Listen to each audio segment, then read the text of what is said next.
Good morning, dear colleagues, and today we will continue with our course Basics of Nuclear Chemistry. And today we will talk about the detection of ionizing radiation.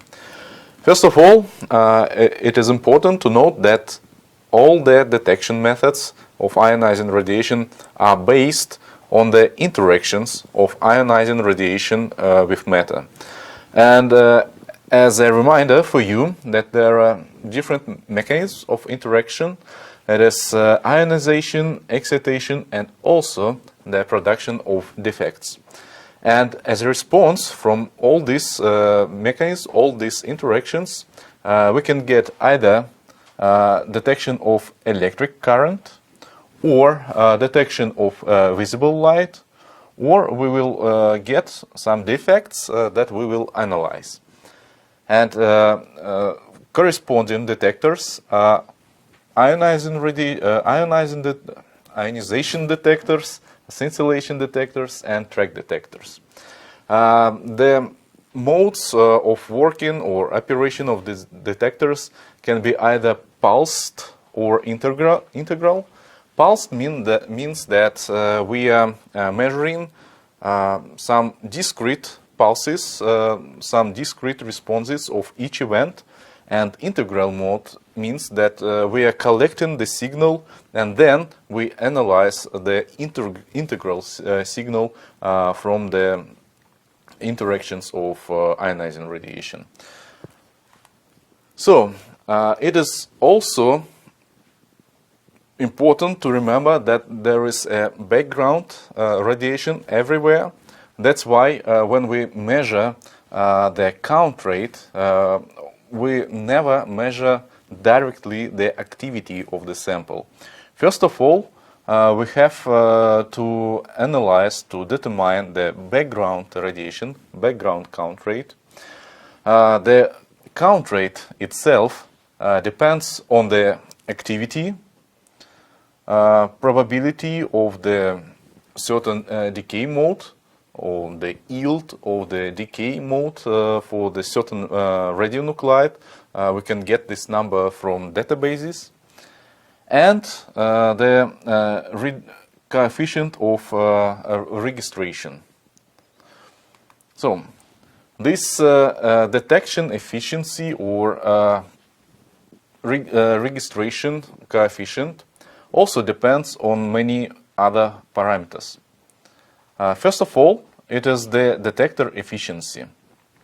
It means that not all the particles that came to the detector, not all of them can be detected. So there is the maximum of this parameter is 1. That means that 100% of all the particles that are entered to the detector are measured, are detected. But it is not always the case, and usually the efficiency of the detector itself is less than 1. It is the characteristic of the detector. It depends on the energy of particles, on other parameters, on the construction of the detectors, and normally it is some constant for a certain energy of beta particles or alpha particles or gamma quanta. The next one is the geometry factor. What does it mean? It means that if we place, for example, source of radiation and detector very close to each other, then a lot of the flux of the particles will go directly to the detector. If we place the source and the detector far away from each other, that means that part of the particles will go in other directions, not directly to the detector, but in some space and will not come to the detector. Normally, the geometry factor can be determined by this ratio, or it can be determined by the ratio of the area of the detector, window of the detector, and the surface area of the sphere that is equal to 4p multiplied by squared radius, and radius will be distance between the source of the radiation and the detector. The next one is the attenuation coefficient.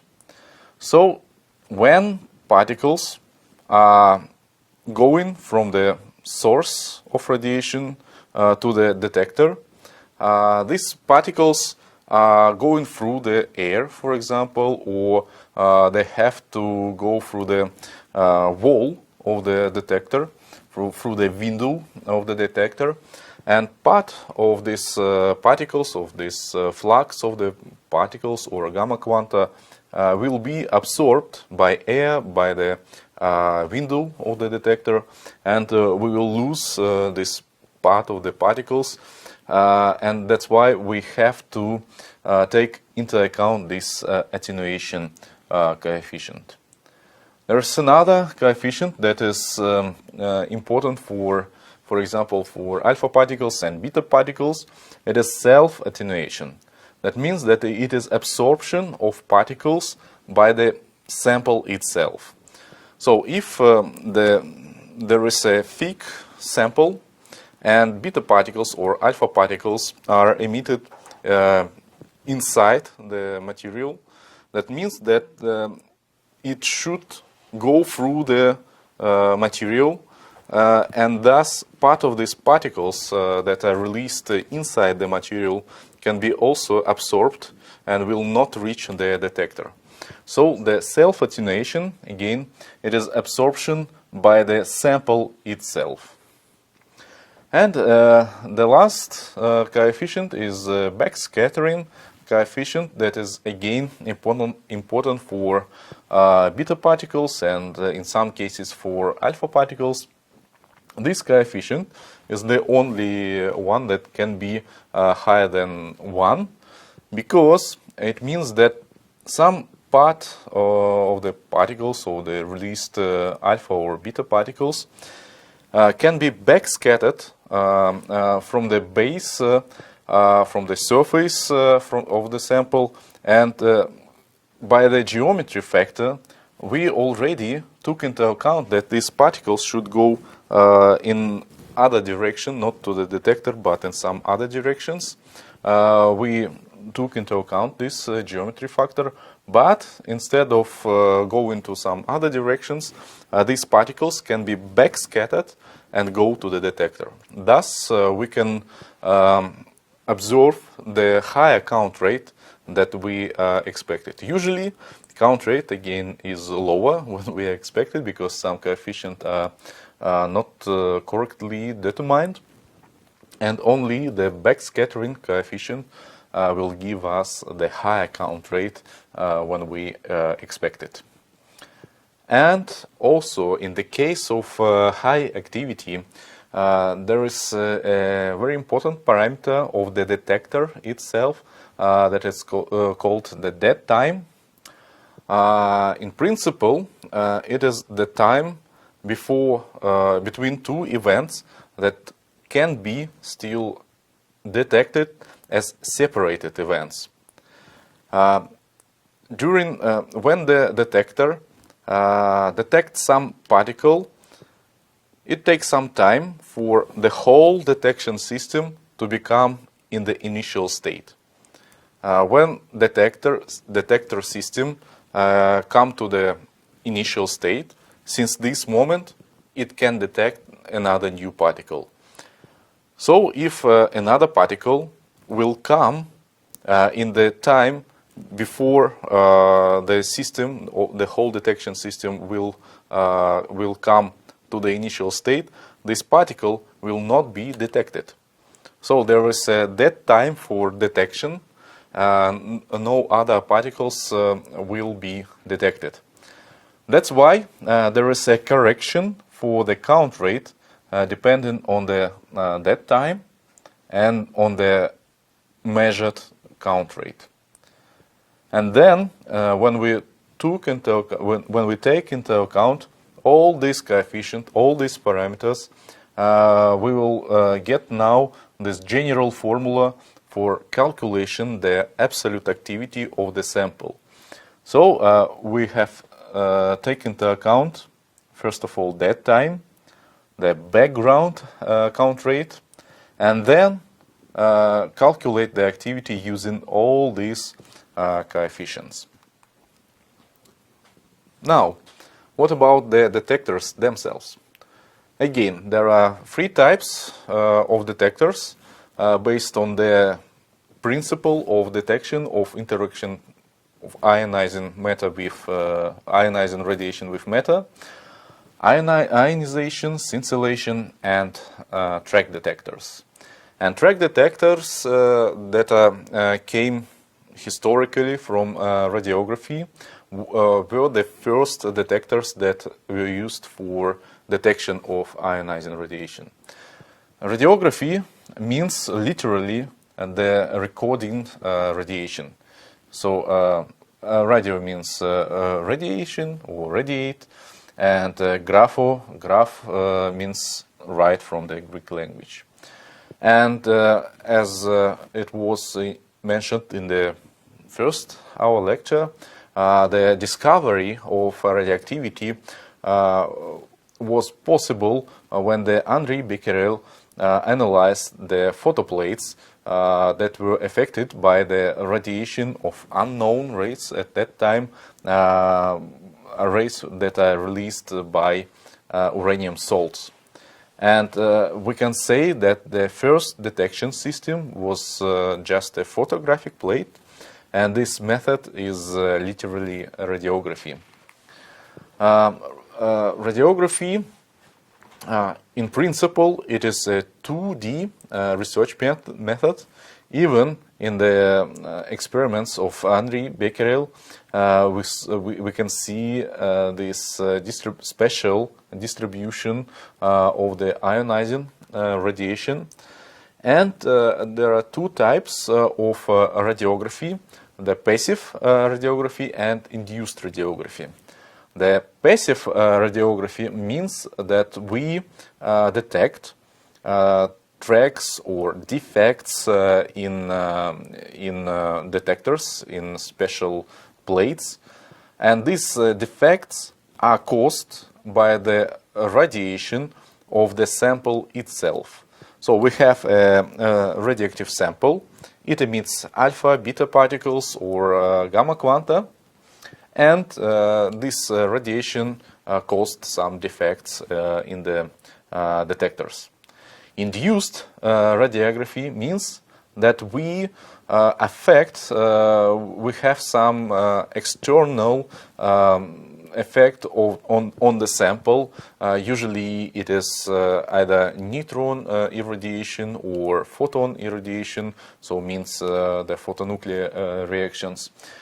And under the influence of this external radiation excitation, we induce nuclear reactions that produce alpha, beta, or gamma quanta, alpha, beta particles or gamma quanta, and we detect these particles, this radiation by our detector. So initially, the sample itself can be non-radioactive, and by the inducing of the nuclear reaction, we produce artificial radiation, and we detect it. And also, as far as it is a 2D research method, that means that we can analyze the spatial distribution of radioactive samples in the case of passive radiography, or distribution of some certain elements if we use induced radiography. By combination of these two methods, we can, for example, distinguish the distribution of uranium and plutonium, because plutonium has higher cross-section for nuclear fission by the action of neutrons, for example, and thus we can analyze first the passive radiography, use the passive radiography, and we analyze the distribution of alpha emitting radionuclides. Both uranium and plutonium usually are alpha emitting radionuclides, and then we can use induced radiography, and we can see where exactly the plutonium is located, and so the rest of the signal means attributed to the uranium. For radiography, we can use either classical detectors like photographic plate, or some special plastic detectors that are called solid-state nuclear track detectors. And in these detectors, heavy charged particles produce damages in the frame of microns, in the range of microns, and with special etching of the materials by different chemicals, we make these defects, these tracks, more visible. So after this, we analyze the tracks using microscope. We calculate the number of tracks, and also by the shape of the tracks, we can analyze the energy of the initial alpha particles. If we will look more in detail on the shape of these tracks that are observed by the action of alpha particles emitted by different radionuclides, we can see that the diameter of these tracks in the wide part of the track and in the narrow part of the track, they are different. This ratio is different for different radionuclides. That means that this ratio between the diameters of the wide part and the narrow part of the track is dependent on it depends on the energy of alpha particles.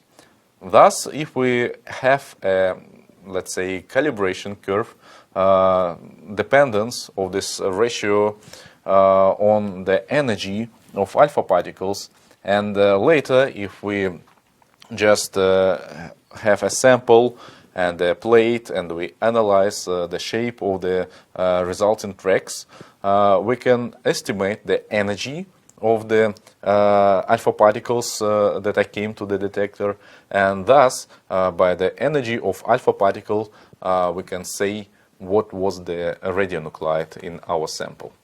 So it is an example how we can use the solid-state nuclear track detectors for alpha spectrometric analysis.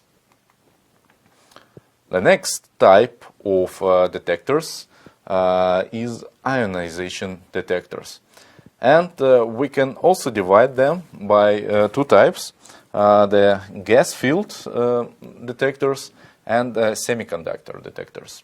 Let's start with the gas-filled detectors. What the construction of this type of detectors? First of all, it is a chamber. It can be cylindric chamber or some other shapes, but normally it is a cylinder. And this chamber is filled with some inert gas or dielectric gas, normally air or other gas like nitrogen or argon or helium or whatever, inert. And there is two electrodes. Anode, it is a thin wire in the central side of the cylinder. And a cathode, normally it is just the wall of the detector, the side wall of the detector. And there is voltage, high voltage applied to these electrodes. And when there is no ionizing radiation, there is no current, because this gas, inert gas inside the chamber, detection chamber, cannot generate charges, and that's why there is no current. But as far as the ionizing radiation comes inside this chamber, it ionizes the gas inside the chamber. Thus, there is charges are released inside the chambers, and these charges are going to the corresponding electrodes. So positively charged particles goes to the cathode, and negatively charged particles goes to anode, and negatively charged particles are just electrons. They're just electrons. And as far as there is movement of the charges, that means that we produce current in our system. Thus, there is a special device to measure the electrical current, and by detection of this electrical current, we can estimate how many particles are inside our detectors, or even we can analyze the energy. And thus, we can analyze the radionuclide composition of our sample. There is a special dependence on the generated current or generated number of charges inside the chamber, depending on the voltage applied to the electrodes. You can see there are four main regions, starting with this first region that is not very interesting for us. Then there is a ionization region, proportional region, region of limited proportionality, and then Geiger-Müller region, and then there is a last region that is that means that there is a corona discharge independent on if there is ionizing radiation or if there is not any ionizing radiation. So the first region, let's go with this. What does it mean? Let's go back. In this region, the ionizing radiation produces charges, negatively charged particles, electrons, and thus cations. And these particles moving to the corresponding electrodes, but the voltage, the applied voltage, is still very low. The velocity, the speed of these particles is very low, and some particles can recombine. That means that positively charged particles can meet electrons. Thus, there is a process of recombination, and the resulting atom or molecule will not go further to the electrodes. Thus, the dependence of the current, the generated current, on the voltage is due to the Ohm law, because the higher the voltage, the less recombination occurred. That means that the higher the voltage, the higher the current. So it is the classical Ohm's law. And the current in this region is very small, so it is not very suitable to measure it. At some point, at some voltage, the speed of the particles become so fast that there is no recombination anymore. So all the charges that are produced or generated by the ionizing radiation, all the charges, they reach the corresponding electrodes. Thus, there is just a maximum possible current in this region. Then all charges are reaching the corresponding electrodes, and there is no amplification. So this region is called the region of ionization region, or it is called region of ion chamber. So our ion chamber It is gas-filled detectors that works with the voltage in this region of ionization.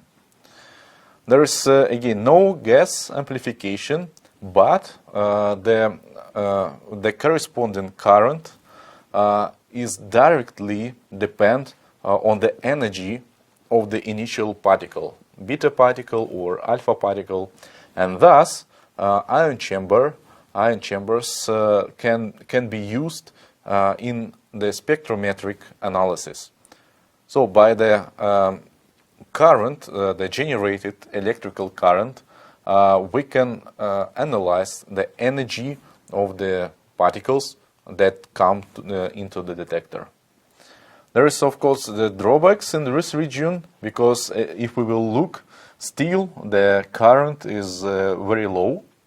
That means that we have to use special devices to multiply, to amplify the signal. And also, the amplitude of the signal depends on the place where the particle comes to the detector. The next region that is more useful, more often used for spectrometric analysis, for example, that is called proportional region, and thus the detector that works in this region of the voltage called proportional counter. In this region, the generated particles are accelerated by the high voltage, and they reach such an energy that they can also ionize the gas inside the chamber. So if the primary ionizing radiation generate charges, these charges in turn can cause more charges inside the system.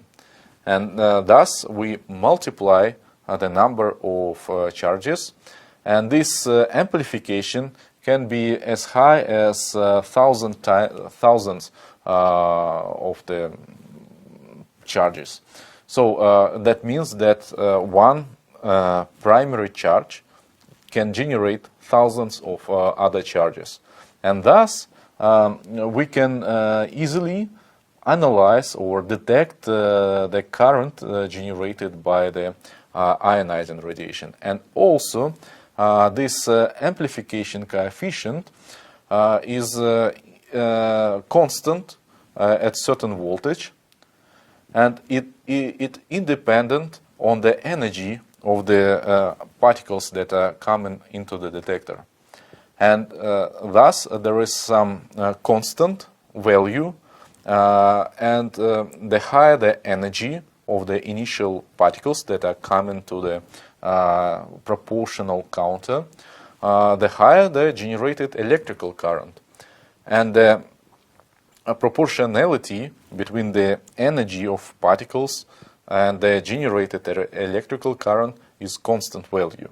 Thus, these proportional counters can be used for spectrometric analysis, for alpha and beta spectrometry, but also for X-ray spectroscopy, because in this area the generated current, even if the ionization ability of the ionizing radiation is very low, as it is for X-rays, even this small number of charges can be detected due to the gas amplification.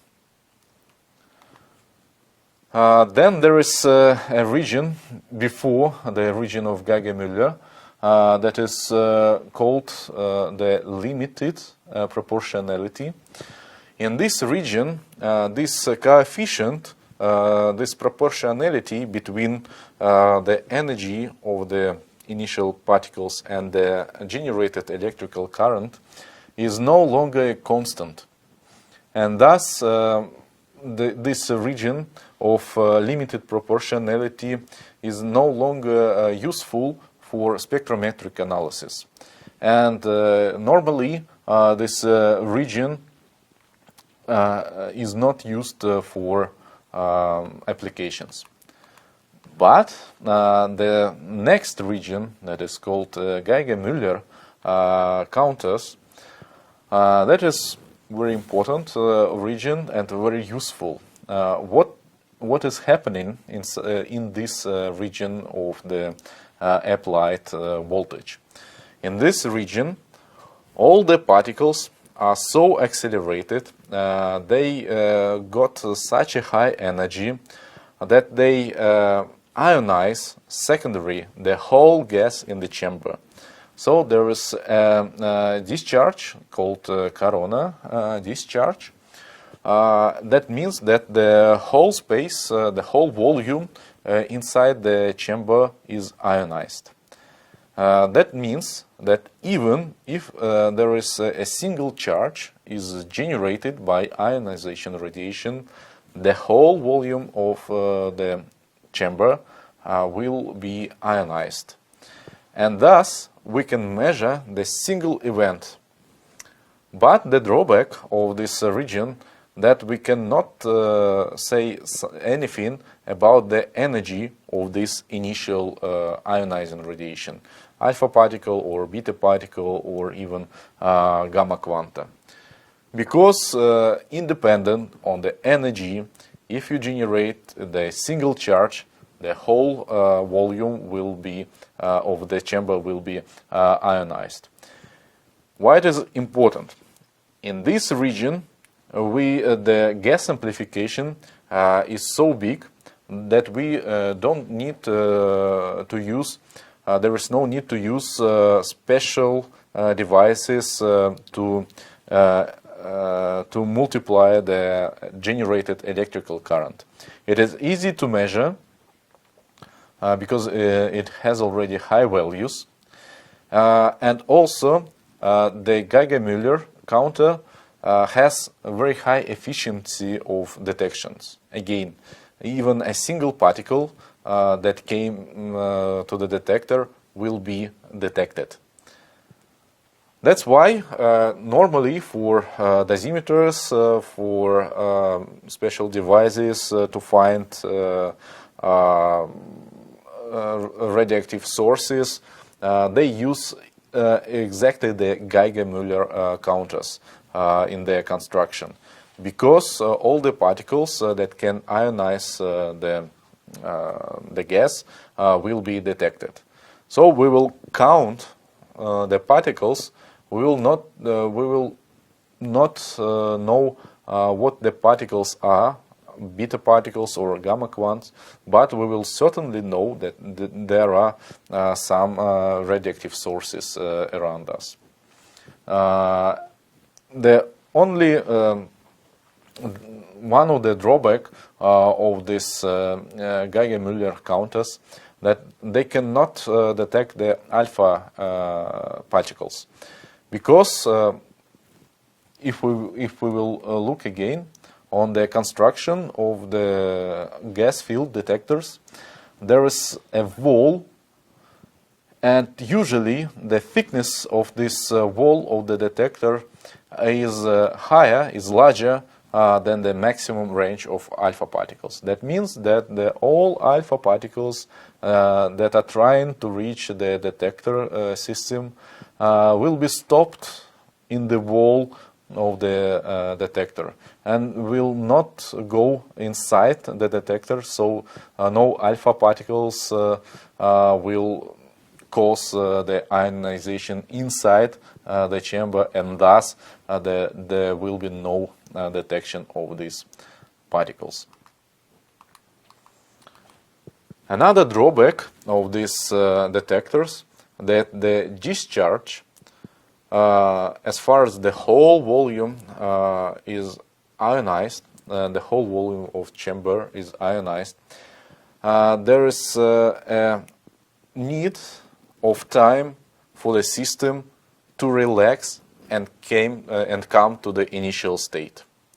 And thus Geiger-Müller counters have quite a long dead time. What means long time or long dead time. It means 10 to minus 4 seconds. And for example, for proportional counters, this number is 10 to minus 6 approximately seconds.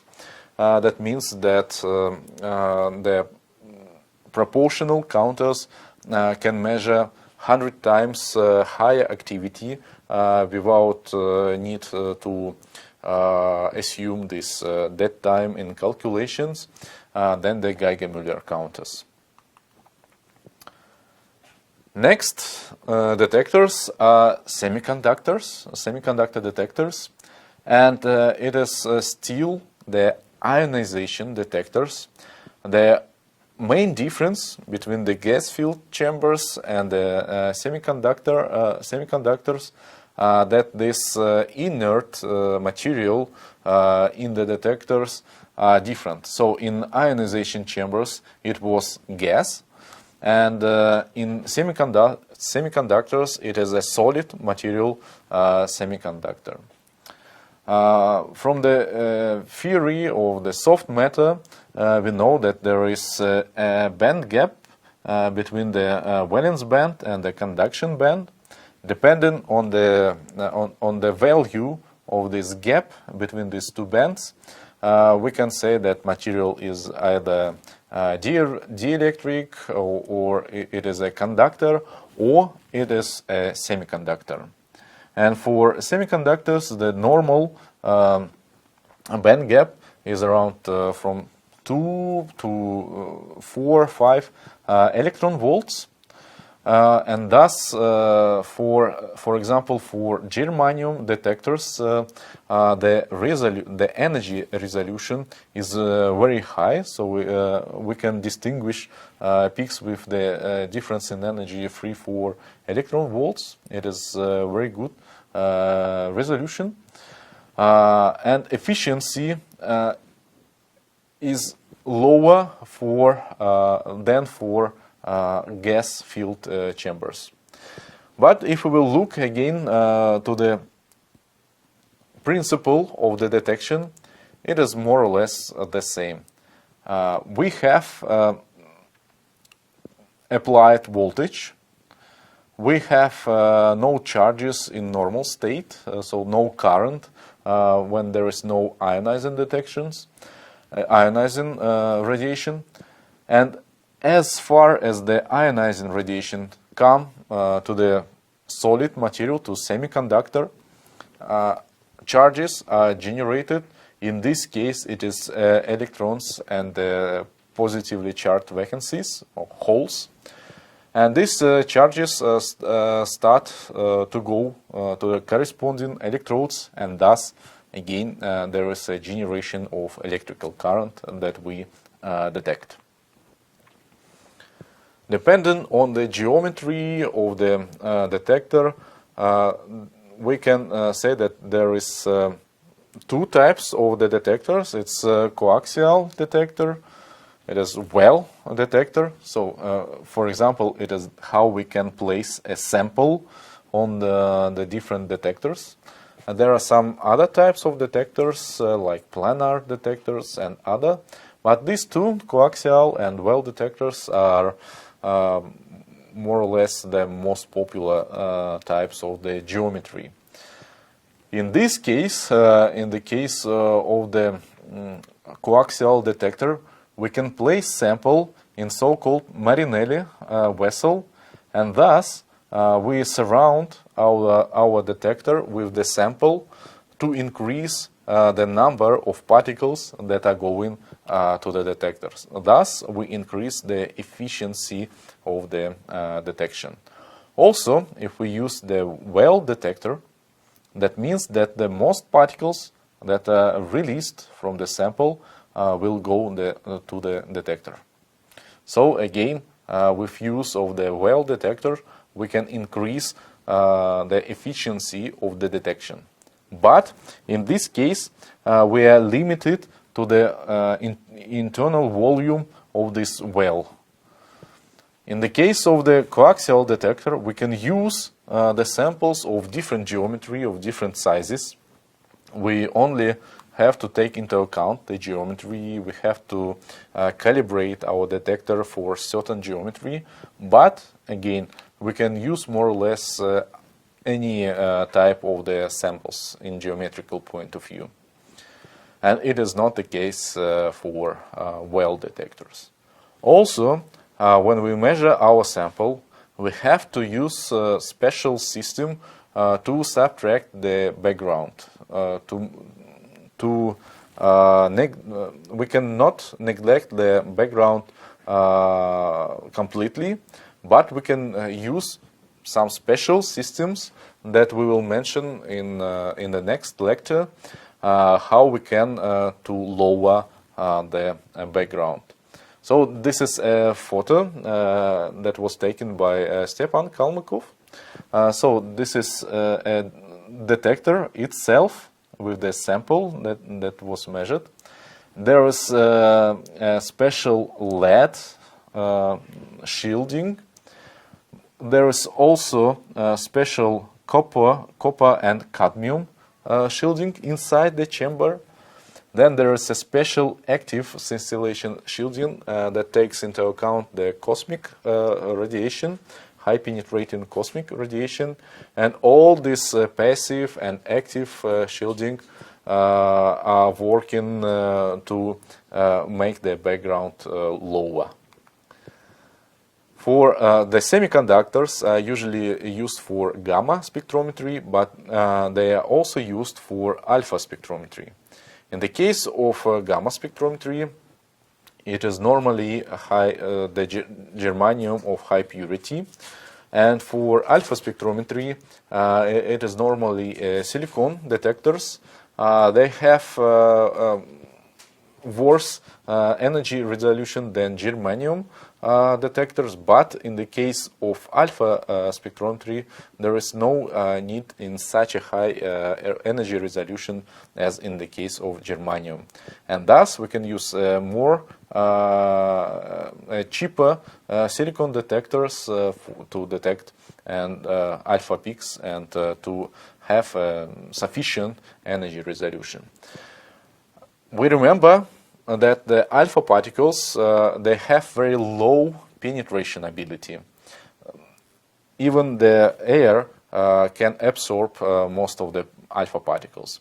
Thus, to detect alpha particles that are released from the sample, we have to use a vacuum inside our system. So there is a sample location, there is a detector, and all this chamber is vacuumed, so all the alpha particles can reach the detectors. Also, it is there is also a dependence on the rest gas pressure, the efficiency and the gas resolution quality dependent on the gas pressure inside the chamber. You can see that the lower the gas pressure, the more precise the measurement, and the more correct the energy determination of the peaks.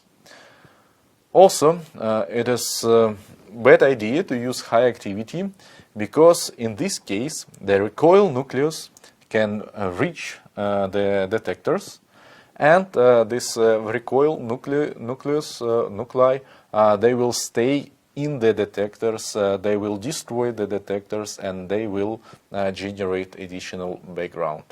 So it is better to use low activity of the samples, maybe measure them for a longer time, but your detector system will also work much longer. And the last type of the detectors are scintillation detectors.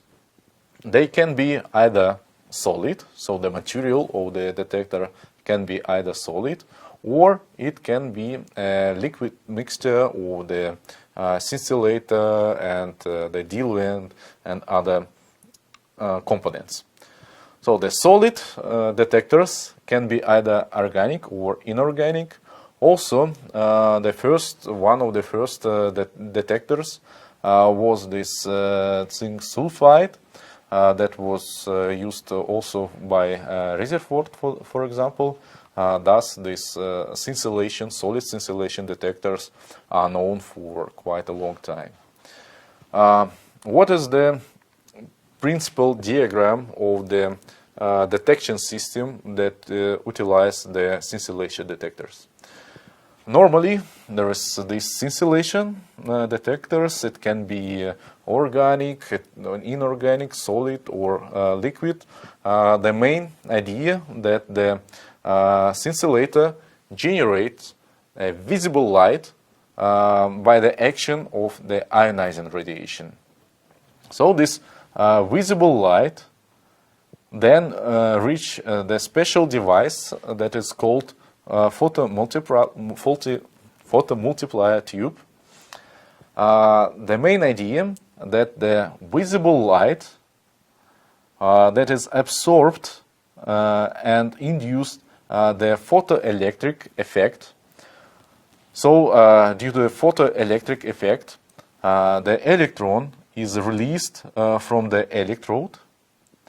So this electrode is made from the alkali metals or alloys of these alkali metals. So it has very low energy of ionization, that even the visible light can be absorbed by the photoelectric effect. And then there is a special system of electrodes called, that are called D-nodes. And these D-nodes, they accelerate the primary electron. This accelerated electron reach D-node, and it also ionizes the material of these dinodes, and more electrons are released from these dinodes. They are also accelerated, and each of these accelerated electrons generates more electrons, and thus we multiply or amplify the signal. And as a result, even a single photon can cause a signal that we measure as an electrical current. The more the energy of the charged particle or the ionizing radiation that is going to the detector, scintillation detector, the more energy, the more intensive light is generated, and the more electrons are emitted from the first D-node, and that means that the higher current we detect in our system. Thus, there is a proportionality between the energy of the initial ionizing radiation and the generated electrical current. And thus, that means that we can use this scintillator system for spectrometric analysis. But the photomultiplier tube, they have such a called dark current. So it is current that is generated inside the photomultiplier tube without action of light. So it is the background noise that can be subtracted by the special system, special device that is called coincidence scheme. That means that if there is a signal that is generated by one photomultiplier tube, and there is no signal that is generated by another tube, then this system that came only from one photomultiplier tube will not be detected, will not be measured. If there is a radioactive decay, disintegration of nucleus, then light is generated inside our sample or inside our scintillator, and thus the light is going in all directions very fast. And that means that the single disintegration will cause the flux of the photons of visible lights that are going in all directions, and thus this light emission will cause the signal both in both of these two tubes. That means that the signal will come simultaneously from two tubes, and in this case, then these two signals will coincide. Only these two signals will be detected and will be measured. This simple scheme helps to subtract the background noise of the photomultiplier tubes. When we use liquids as detectors in scintillation detectors, we mix the radioactive sample itself with the so-called scintillator cocktail. This cocktail contains solvent and scintillator. And as far as the scintillator is only 1–2% of the whole cocktail, the first molecules that meet ionizing radiation are the molecules of the solvent.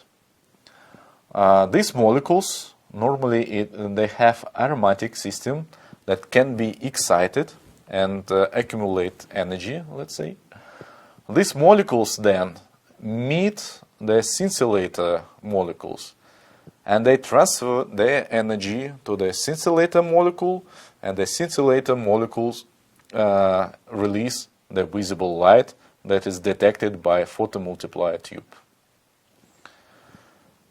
In the way of transferring the energy from the solvent molecule, excited solvent molecules to scintillator, there can be a chemical quench of the signal.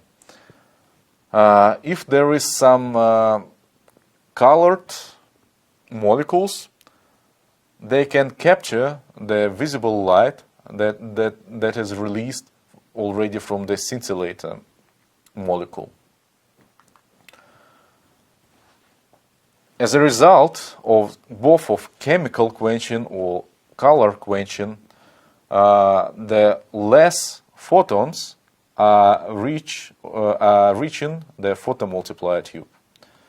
For the detection system, the less the photons reach the photomultiplier tubes, that means the less the energy was initially transferred to the system. Thus, due to the quenching, we observe the shift of the energy peak, to the lower energies, to the lower values of energy. It is the result of quenching. But also, in many cases, we also decrease not only the number of photons, that for system means only the energy of the initial particles, but some photons can be completely absorbed by, for example, color quencher. And thus, the area of this peak will decrease, and for system, again, it will mean that there is less concentration of radioactive substance in the system. There is a simple representation of all these processes. So this is initial radiation. It transfers its energy to the solvent molecule. Solvent molecules then transfer the energy to scintillator molecule, or the chemical quencher can catch this energy, and then there is no photons. If the scintillator is excited, it can emit a light. And again, there is two possibilities. Either there will be a color quencher that will catch the light, or this photon will finally reach the photomultiplier tube and will be detected. This is just an example of two devices that are normally used in radioanalytical laboratories. Both of these devices have after sampler and it is very convenient when you can put hundreds of samples and just start the measuring, and then you can go home for a weekend, and all the samples will be measured by the devices, and at the end you will just analyze the results if everything was prepared correctly. This is all for today. See you on the next lecture. Goodbye.